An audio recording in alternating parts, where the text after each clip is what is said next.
Bom dia, boa tarde a todos e a todas, meus prezados alunos. Espero que todos estejam bem, com saúde. E nós vamos iniciar aqui nossas aulas à distância, por videochamada, trabalho remoto, né? Então, dando continuidade às nossas questões da redação científica. Preparei aqui uma apresentação rápida, justamente para facilitar o trabalho de vocês, o tempo, né? Então, vamos lá começar. Eu talvez possa falar um pouco rápido, isso é bem objetivo, mas vamos tentar direcionar essa aula sempre para um trabalho prático, né? Então, vou apresentar aqui, né, esse preze que eu fiz, né, baseado em um slide, né? Então, vamos lá. Redação científica. Eu quero falar hoje sobre o resumo, a resenha, o fichamento, notas e comunicado e relatórios, né? Todas essas questões, eu acredito que vocês serão necessárias, né? E é importante saber diferenciá-las para poder praticar, né? Então, vamos começar com o resumo e a resenha. O resumo. Resumir é apresentar de forma breve, concisa e seletiva um certo conteúdo. Isto significa reduzir a termos breves e precisos a parte essencial de um tema. Saber fazer um bom resumo é fundamental no percurso acadêmico de um estudante, em especial por lhe permitir recuperar rapidamente ideias, conceitos e informações com as quais ele terá de lidar ao longo do curso. Então, em geral, um bom resumo deve ser breve e conciso. No resumo de um texto, por exemplo, devemos deixar de lado os exemplos dados pelo autor, detalhes e dados secundários, né? E pessoal, um resumo deve ser sempre feito com suas próprias palavras. Isso é importantíssimo. Não vão inventar de plagiar, nem de citar indevidamente. Ele é o resultado de sua leitura de um texto, né? Então, geralmente, um resumo, você lê o texto todo, e aí, a partir disso, você tenta resumir ele, talvez nos capítulos, ou então você lê capítulo por capítulo e tenta resumir. Logicamente estruturado. Um resumo não é apenas um apanhado de frases soltas, ele deve trazer as ideias centrais, o argumento daquilo que se está resumindo. Assim, as ideias devem ser apresentadas em ordem lógica, ou seja, como tendo uma relação entre elas. O texto do resumo deve ser compreensível. O resumo tem várias utilizações. Isso significa também que existem vários tipos de resumo. Você irá encontrar resumos como o resumo de uma parte de uma monografia, um TCC, antes de um artigo, o resumo de um artigo, que às vezes tem que ser muito mais preciso e sintético, catálogos de editoras, revistas especializadas, boletins bibliográficos. Por isso, antes de fazer um resumo, você deve saber a que ele se destina, para saber como ele deve ser feito. Em linhas gerais, costuma-se dizer que há 3 tipos usuais de resumo: o resumo indicativo, o resumo informativo e o resumo crítico ou resenha. O resumo indicativo, também conhecido como abstract, que é o resumo que vai vir em português e em inglês, geralmente o resumo de artigos. Esse tipo de resumo apenas indica os pontos principais de um texto, sem detalhar aspectos como exemplos, dados qualitativos ou quantitativos. Muitas vezes, nesse resumo, você tem que falar sobre o seu objetivo, sua metodologia e os resultados. Um bom exemplo desse tipo de resumo são as sinopses de filmes publicadas nos jornais. Ali você tem apenas uma ideia do enredo do que trata o filme. Indicativo ou descritivo. Faz referência das partes mais importantes do texto, utiliza frases curtas, descreve a natureza, forma e propósito e lembra um sumário. Resumo informativo, também conhecido em inglês como summary. Este tipo de resumo informa o leitor sobre outras características do texto.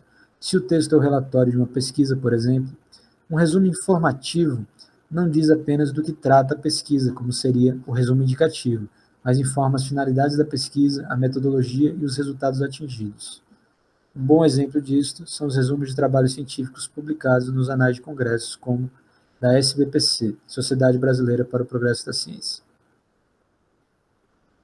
A principal utilidade dos resumos informativos no campo científico é auxiliar o pesquisador em suas pesquisas bibliográficas. Imagine-se procurando textos sobre seu tema de pesquisa. Quais você deve realmente ler? Para saber isso, procure um resumo informativo de cada texto. Logo, o resumo informativo ou analítico contém todas as informações principais, salienta os objetivos, os métodos e técnicas e os resultados. Não deve conter comentários pessoais e nem críticas. Quanto à extensão, os resumos devem ter de 150 a 500 palavras, os de trabalhos acadêmicos, teses, dissertações e outros, e relatórios científicos. De 100 a 250 palavras, os artigos de periódicos, e de 50 a 100 palavras, os destinados a indicações breves, até muitas vezes a submissão de um trabalho a um colóquio, né? Às vezes são menores, né? Bom, o resumo crítico, resenha, já é um resumo maior, né? De modo geral, a resenha consiste em examinar e apresentar o conteúdo de obras prontas, acompanhadas ou não de avaliação crítica. Quem é o resenhista?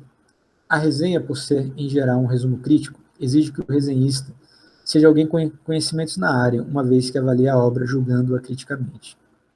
O objetivo da resenha é divulgar objetos de consumo cultural, livros, filmes, peças de teatro, etc. Por isso a resenha é um texto de caráter efêmero, pois envelhece rapidamente, muito mais que outros textos de natureza opinativa.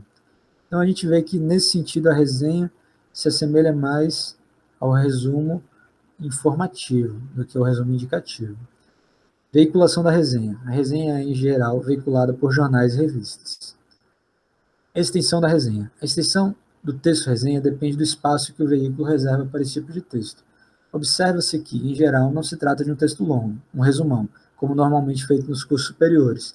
Para melhor compreender este item, basta ler resenhas vinculadas por boas revistas.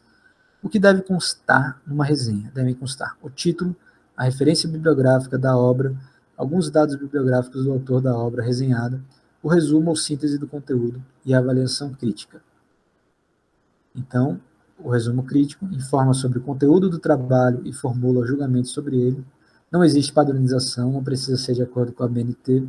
É subjetivo, pois depende de interpretação, e o seu resultado é o produto do repertório particular de conhecimentos de quem o está elaborando. Recapitulando, o resumo é a apresentação concisa e frequentemente seletiva do texto, destacando-se os elementos de maior interesse e importância, isto é, as principais ideias. Como resumir?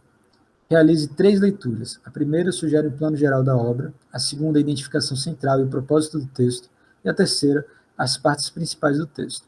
A última leitura deve sugerir a redação propriamente.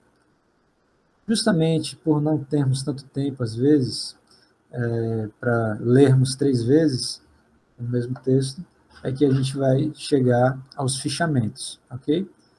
Mas quando você produz o seu texto, seu artigo, você tem que ler pelo menos 1, 2 ou 3 vezes para fazer um resumo. E quando você vai fazer algo para publicar, ainda que seja artístico, né, como uma resenha, também é bom você ver várias vezes o mesmo texto ou filme, né, ou peça de teatro. Estrutura do resumo, começo, meio e fim. A primeira frase deve identificar o objetivo do autor quando escreveu o texto, o uso da terceira pessoa do singular e o verbo na voz ativa, descreve, aborda, estuda. Segundo a NBR 6028, deve-se evitar no resumo o uso de parágrafos, frases longas, citações de descrições ou explicações detalhadas, expressões do tipo o autor trata, no texto do autor, o artigo trata e similares, figuras, tabelas, gráficos, fórmulas, equações e diagramas. Recapitulando, o resumo deve responder a 2 perguntas: o que o autor pretende demonstrar e de que trata o texto. Ao fazer o resumo, é importante não perder de vista 3 elementos: partes essenciais do texto, a progressão em que elas se sucedem, a correlação entre cada uma dessas partes. Vamos ao fichamento, então, que é esse método de trabalho onde vocês podem ler e já começar a escrever. Geralmente, então, o fichamento ele é mais detalhado porque a cada parágrafo você vai extrair pelo menos uma frase do que você entendeu. Fichamento é um método de armazenamento, controle e consulta de informações sobre livros ou documentos através da elaboração de fichas com conteúdo que facilita o estudo e a aprendizagem. Essa prática de redação ajuda a organizar estudos e pesquisas de forma mais efetiva. Agrega em suas características o resumo do documento ou texto consultado, sua referência, sua localização física e metodologia de arquivamento para posterior recuperação de todas essas informações. Essa palavra fichamento vem de fichas, né? Geralmente, até o professor Adriel, se vocês se lembrarem, ele fazia fichas para dar as aulas, né? Fichamentos sendo feitos em meios acadêmicos e em salas de aulas não necessitam da metodologia para armazenamento. Sendo assim, não precisam conter o local da obra, a não ser que seja pedido, e o espaço para a identificação da ficha. As técnicas empregadas para o fichamento científico utilizado em meio acadêmico é muito semelhante à redação de resumos e resenhas científicas. Existem também os tipos de fichamento: transcrição ou citação, resumo ou conteúdo e comentário ou crítico. Então, a gente vê que no fichamento existem citações, existe também o aspecto conteudista, ou resumista, né, assim, e também os seus comentários, né? Então, você pode resumir parágrafo por parágrafo, uma frase por parágrafo, e comentar, e, ocasionalmente, citar partes importantes. Fichamento de transcrição ou citação é aquele em que se passará o texto do livro ou documento igual ao lido para a ficha. Logo, se faz necessária a utilização de aspas no início e no final da transcrição, assim como a nota de rodapé ou os parênteses com o autor, data, página.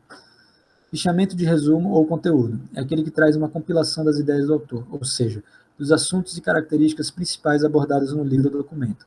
Utiliza as mesmas recomendações da elaboração de um resumo, porém obedecendo a estrutura de uma ficha para fichamento. Fichamento de comentário crítico é aquele que realiza uma avaliação completa do livro ou documento em todos os seus aspectos, principalmente nos assuntos principais, levando em consideração a opinião de quem elabora a ficha. Utiliza as mesmas recomendações da elaboração de uma resenha, porém obedecendo a estrutura de uma ficha para fichamento. Elaboração de um fichamento. A montagem e elaboração do texto de um fichamento dependerão do seu tipo. Para cada tipo de fichamento, é necessário empregar diferentes regras devido às suas características. Após escolher o tipo de fichamento, deve-se inserir o assunto geral do fichamento, e caso deseje o assunto mais específico também, de forma que facilite o aprendizado e a localização posterior do livro ou documento, ou seja, dividir em partes, né? 1.0, 1.1, 2.0, 2.1. Para averiguar o modo correto em que estes elementos são dispostos na referência e possíveis informações adicionais, deve ser consultada a norma da ABNT NBR 6023 de 2002. Para o fichamento de transcrição ou citação, utilizam-se no início e no final do texto as aspas, pois o fichamento de transcrição é a passagem do texto original diretamente para a ficha. Segundo Medeiros, de 3 formas é realizado o fichamento de transcrição, que são as seguintes: fichamento de transcrição sem cortes, fichamento de transcrição com corte intermediário de algumas palavras, utilizam um traço contínuo ou pontilhados para indicar a omissão de parágrafos. O fichamento de resumos ou conteúdo utiliza as mesmas regras para início de uma ficha: tipo, assunto geral, assunto específico e referência. Seu texto utiliza as mesmas regras e normas de um resumo, e o mesmo processo se aplica para a elaboração de fichamento de comentário ou crítico. Terminando o texto do fichamento, caso a finalidade deste seja para o estudo ou pesquisa, utiliza a identificação da ficha, que pode ser alfabética, numérica ou alfanumérico, conforme facilitar a busca posterior pelas fichas. Geralmente, os fichamentos acadêmicos não necessitam da identificação de tipo, assunto geral e assunto específico. O tipo de fichamento mais utilizado em sala de aula é o comentário crítico. Então, aí, um exemplo de uma ficha, né? A estrutura do documento. Modelo de estrutura para fichas de arquivamento pessoal, fichamento para estudos e pesquisas e para dar aula, né? Então, transcrição, cabeçalho, redação, assunto geral, técnicas, referência bibliográfica e o texto. Então, a estrutura de um documento já é um novo modelo para trabalhos acadêmicos apresentados em sala de aula, fichamento científico ou acadêmico, dados da instituição, dados do aluno, referência e texto. Recapitulando, para fazer o fichamento de uma obra ou texto, você deve ler o texto inteiro uma vez ininterruptamente, ler o texto novamente, grifando, fazendo anotações e procurando entender o que o autor quer dizer em cada parágrafo, estudo pela leitura trabalhada, e fazer o fichamento. Bom, queria só frisar aqui que o fichamento, se não for feito com fichas, essas estruturas do fichamento, incorporadas ao resumo, vão fazer praticamente um artigo de revisão bibliográfica, tá? Então, isso já é um bom passo. Se você souber fazer bons fichamentos e bons resumos, você está praticamente escrevendo um artigo. Agora vamos para nota ou comunicação.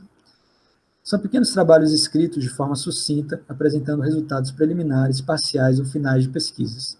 Tem como principal função a divulgação dessa pesquisa e seus resultados. Por meio desse tipo de texto, professores e alunos tomam conhecimento das novidades dentro da comunidade científica, principalmente na área de formação profissional. São artigos relatando uma pesquisa de maneira compacta.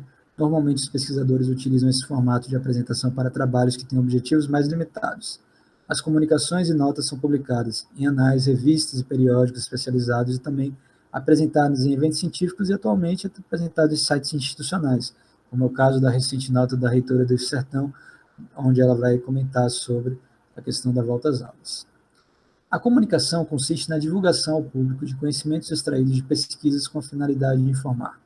A estrutura da comunicação científica deve ser cabeçalho, título e subtítulo, se houver da comunicação, nome dos autores da comunicação científica, seguido de asteriscos para informar no rodapé, na página de abertura, suas credenciais, o corpo da comunicação, introdução, desenvolvimento e conclusão e as referências. Os textos das comunicações não permitem ao leitor reproduzir as experiências, ao contrário de artigos e teses científicas, embora contribua com uma ou várias informações ou abordagens novas. Então, a comunicação, que é justamente, talvez, um resumo com fichamento, mas um pouco com uma linguagem mais aberta, mais usual, é basicamente os textos que você vão apresentar em colóquios e outros eventos acadêmicos não tão, como a gente pode dizer assim, não tão formais, né, assim, rigorosos, né? Vou pedir papers, né, assim. Inclusive, atualmente está havendo muitos eventos e colóquios online. As lives, por exemplo, muitas vezes são comunicações que a pessoa está fazendo, né, por assim dizer. Relatórios. É o documento por meio do qual se expõe os resultados de atividades variadas. O relatório é um recurso utilizado pelas administrações modernas devido à impossibilidade que tem de acompanhar ou conhecer todos os fatos e problemas que ocorrem no seu ambiente. Para elaborar um relatório, o autor deve responder as seguintes perguntas: o que, por quê, para que e para quem, com que, quanto, quem, com quanto. Para elaborar um relatório, o autor deve responder também as seguintes regras básicas. Extensão adequada. Deve-se evitar relatório muito longo. As extensões variam de acordo com a importância dos fatos relatados. Linguagem. Deve ser objetiva, clara e concisa, sem omitir fatos importantes. A redação deve ser simples, com pontuação e ortografia correta. Quando o relatório for redigido de técnico para técnico, poderá ser usado a linguagem específica. Caso seja para um leigo, é necessário traduzir as expressões. Objetividade. O relatório deve ter uma destinação específica, evitar rodeios e ter a clareza como qualidade essencial. Exatidão. As informações devem ser precisas, não deixando quaisquer dúvidas quanto aos problemas, números e estatísticas. Conclusão. Deverá ser elaborada uma conclusão em que poderão ser incluídas sugestões ou recomendações. Um relatório técnico-científico, segundo a NBR 10719, é um documento que relata formalmente os resultados ou progressos obtidos em investigação de pesquisas e desenvolvimento ou que descreve a situação de uma questão técnica ou científica. O relatório técnico-científico apresenta sistematicamente informação suficiente para um estabelecido em função e sob a responsabilidade de um organismo ou da pessoa a quem será submetido. Um pré-texto. O pré-texto, que também tem a ver com os seus trabalhos científicos, que serão entregues como TCC, tem que ter uma capa, ou uma folha, primeira e segunda, isto é, frente e verso, folha de rosto ou ficha de identificação do relatório, um prefácio, apresentação, um resumo. O prefácio ele é opcional, mas um resumo, uma lista de símbolos, unidades, abreviaturas, lista de ilustrações, um sumário. Então, o relatório, você vê que eles têm elementos textuais e pré-textuais, né? Introdução, desenvolvimento e conclusões são os elementos, elementos textuais. E os elementos pós-textuais, anexos, agradecimentos, referências, glossário, índice, ficha de identificação do relatório e a lista de destinatários e forma de acesso ao relatório. Então, pessoal, basicamente é isso. Espero que vocês tenham aproveitado. Basicamente, esses são os principais estilos técnicos, científicos da redação que vocês vão fazer. Depois a gente tem que mergulhar mais no TCC. Também tem a opção de fazer cartilhas, que também é algo interessante. Mas, por hora, eu vou também enviar, junto com esse vídeo, textos para vocês decidirem se é melhor fazer um resumo, uma resenha, um fichamento, quem sabe até talvez um relatório. Então, isso vai ser avaliações que a gente vai fazendo uma por uma no decorrer também dessas reflexões, ok? Eu agradeço, espero que todos estejam bem, com saúde, se cuidem, fiquem em casa e até a próxima.